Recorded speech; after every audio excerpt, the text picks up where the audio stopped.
Now, in my opinion, a title policy is one of the most important things that you can ever pay money for. We bought a Subto deal from a wholesaler here locally. And I said, no problem, let's use my title company. The wholesaler says, well, I've already opened up escrow at this other title company. I'm like, okay, no problem. So they give us a title report, everything's clean. We go and close the transaction. And yesterday we find out that the seller has $7 million in IRS liens on the property. I'm like, first off, how do you have $7 million in IRS liens? But they do. And they were recorded in 2021. The title report missed them.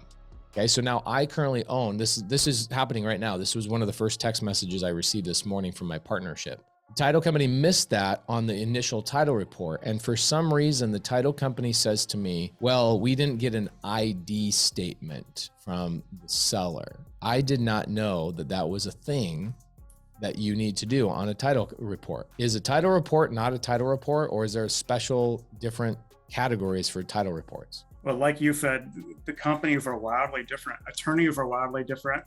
Title companies are wildly different. You know, you would laugh, but sometimes when I hear about a title problem or I find a title problem from another attorney we're doing a closing on, I call the title company, and a lot of the times their first response is, please ignore it.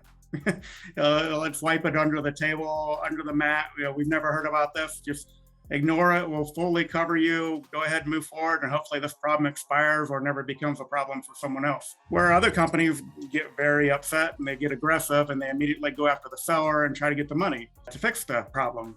So my answer there is that it just depends on what title company you have that you're dealing with. And everyone has different procedures, but I can't imagine them doing a closing without some kind of ID or information sheet that they've received from the seller that it would have given them information to find this IRS lien. Someone probably just messed up. Errors happen. Every once in a while, you do have problems with like a maiden name or marital name, where a judgment could have been in a prior name before their marriage, and the attorney wasn't clever enough to think about that. So maybe they're saying that they didn't get like an AKA statement that would have given them the other possible names of this person. That would maybe be somewhat excusable.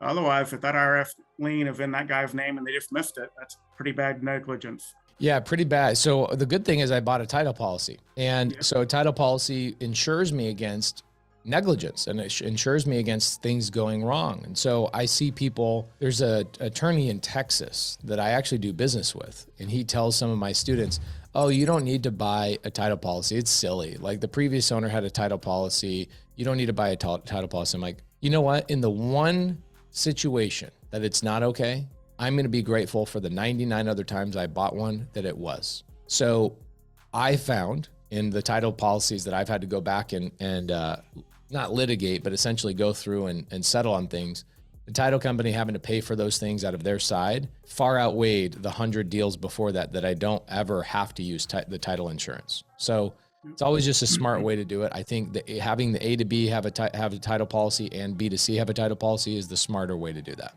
I agree. Title companies usually pay pretty quickly and well. If it's under $20,000 or $30,000, they'll usually pay a claim without even hardly investigating it. Just the cost of their investigating and defending is more than them paying to make it go away. So if you're a consumer that have a $10,000 or $20,000 problem, which they happen, sometimes it could be something as simple as a mechanic's lien on the property, a plumber that wasn't paid before you're closed. That person's going to get paid by the title company pretty quickly and easily and make your life a lot smoother. Okay, got it. What about wholesalers and earnest money? Do you see a lot of wholesalers avoiding earnest money where gators can come in and help out with those types of opportunities? Do you see that often in this business? I think I do. And something that I've been telling a lot of people recently, there's a trend towards not putting any earnest money or due diligence down. Just putting zero there, and if the seller will agree to it, so be it. But I keep telling the people, you need to put some money down. In my opinion, you need to give the seller $500 or even at least $100 of a deposit or due diligence directly into their hands. And you need to give some money to the escrow attorney, and not just $1. $100 or $5,000, depending on how good the deal is, something. You're going to deal with a lot of sellers over the age of 50 or 60 that it doesn't even feel like a real transaction to them if they're not receiving something in their hand.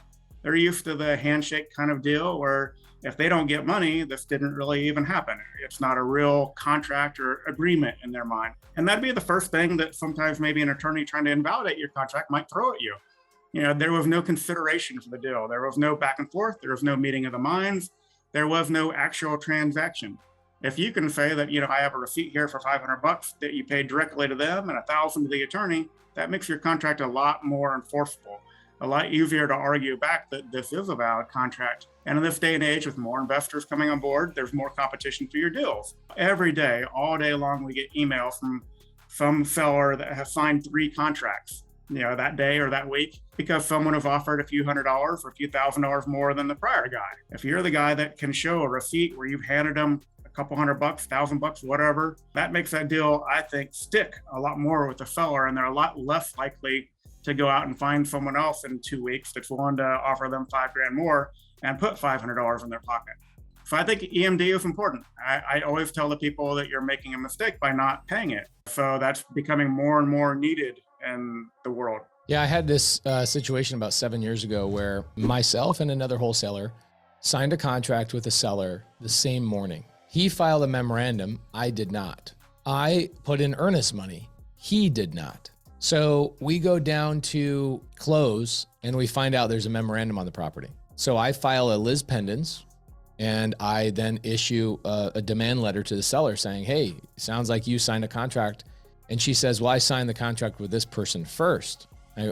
Looks like we signed the contract the same day. There's no timestamp on the contract. So how are we going to determine who has the contract and who doesn't? Well, guess what? It came down to actually getting legal. And what it came down to is I was the only person with a valid contract because I was the only person that consummated that contract by putting in consideration, which was earnest money. The judge on the deal awarded the deal to us.